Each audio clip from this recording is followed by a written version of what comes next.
You know, when I became president in January of 1993, back in the dark ages, the average cell phone weighed 5 pounds. And there were 50 sites on the entire World Wide Web. 50.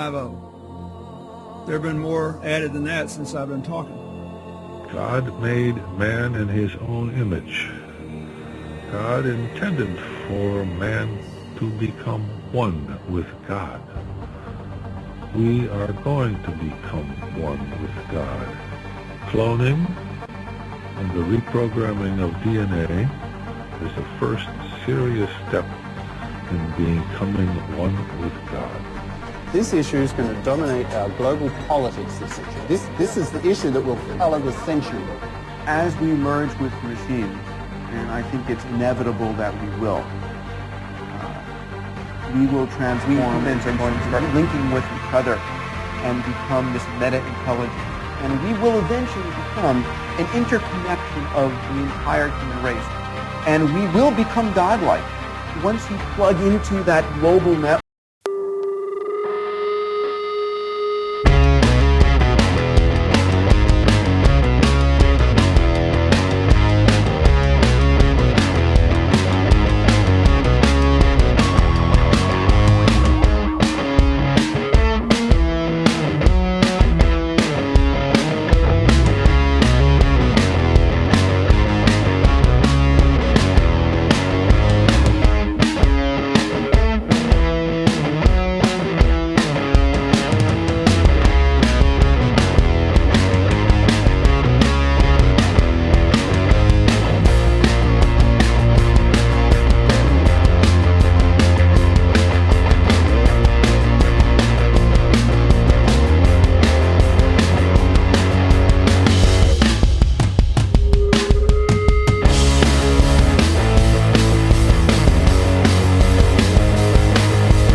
We are the gods now.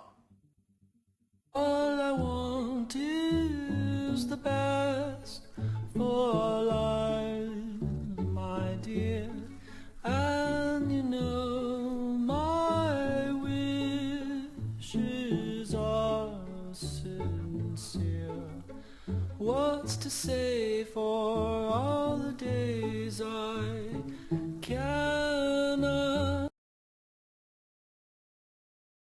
Well, we've all seen it in fictional movies like The Terminator, Blade Runner, and The Matrix, a snapshot at artificial intelligence run amok.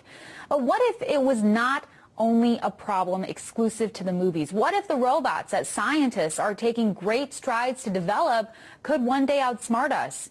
It's a notion that world-famous physicist Stephen Hawking called some attention to in a recent interview with the BBC. Hawking has been living with ALS, also known as Lou Gehrig's disease, for over 50 years now, and he benefits from the advancements in artificial intelligence. But he warned that if the technology matches human capabilities, it could take off on its own and basically redesign itself as an ever-increasing rate. So what exactly does that mean, and could it be a red flag in a burgeoning field? To discuss, earlier I spoke with Josh Bongard. He's a professor of computer science at the University of Vermont and an expert in artificial intelligence. I first asked him for his thoughts on what Hawking had to say. It's an interesting statement, Amir, as you mentioned. Professor Hawking, along with several others, have very strong views about what's known as the technological singularity. And the singularity is the idea that technology and artificial intelligence in particular will increase up to a point where they will accelerate and surpass human intelligence and perhaps replace us as the most intelligent species on this planet. It's a very extreme viewpoint indeed. But as I understand it, there are others who disagree with him. What do they say about the field of AI? Well, just as Professor Hawking and several others are extremely pessimistic about the future of technology, there are others that are very optimistic and believe that humans and machines will somehow merge and we will reach some point post-scarcity. So there will no longer be hunger, there will no longer be want, there will no longer be human misery, and that the ultimate of all of our tools, AI, will lift us out of these problems that have plagued us throughout human history. And Stephen Hawking is, of course, bringing up this idea, likely to remind the community and the public that this is a question that really needs to be addressed, needs to be explored. Is it being addressed? Is the other side of the coin, the potential detrimental effects of this technology, being researched? There are now a number of think tanks at some of the most prominent universities throughout the world that are looking at the ethical side of artificial intelligence and particularly focusing on what's happened in the last 5 or 10 years with the acceleration of this technology. And for those people that fear the worst, that fear robots will begin to control us instead of us controlling them, what do you say to them? What kinds of safeguards are in place to make sure AI machines don't run amok? That's a good point, and I think it is important for us to address where this technology is going. I do believe, however, we need to really look at this technology and understand that it's not spiraling out of control.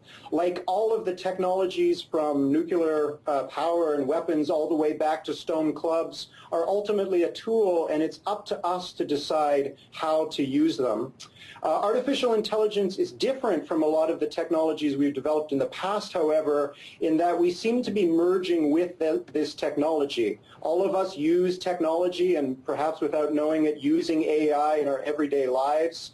We're communicating with technology right now, and one could ask, where does the human part of our interview end and the technological part begin? And I think the future is going to see a greater and greater merging of technologies and humans. So it's not so much an us and them scenario as a we together scenario. And that makes me optimistic about the future of AI.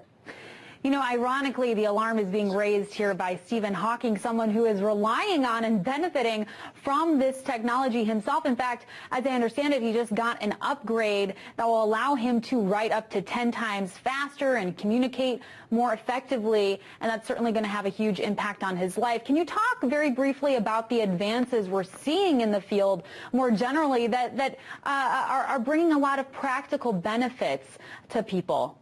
Absolutely. So you brought up Professor Hawking's new speech interface, and absolutely there again you see humanity and technology being entwined in ever more intimate fashions. And like all of our tools, it's being used to empower people. It's allowing Professor Hawking to communicate more effectively. We're also seeing the rise of surgical implants that have an AI component to them.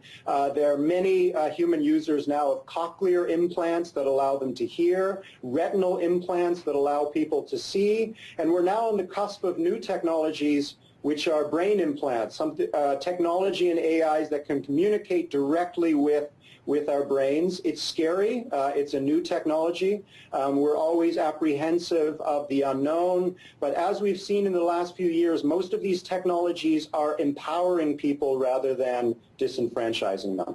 Well, just like with any technology, it seems there is a good, a bad, and, of course, the ugly. Josh Bongard, a professor of computer science at the University of Vermont. Thanks for weighing in on that. My pleasure. Thank you. And a warning from Tesla Motors CEO Elon Musk. It has nothing to do with cars. Instead, Musk warned about artificial intelligence, which he has called more dangerous than nuclear weapons. Musk spoke at a symposium at MIT. We should be very careful about artificial intelligence. If I were to guess at what our biggest existential threat is, it's probably that. So we need to be very careful with artificial intelligence. I'm increasingly inclined to think that there should be some regulatory oversight maybe at the national and international level, just to make sure that we don't do something very foolish. I mean, with artificial intelligence, we are summoning the demon.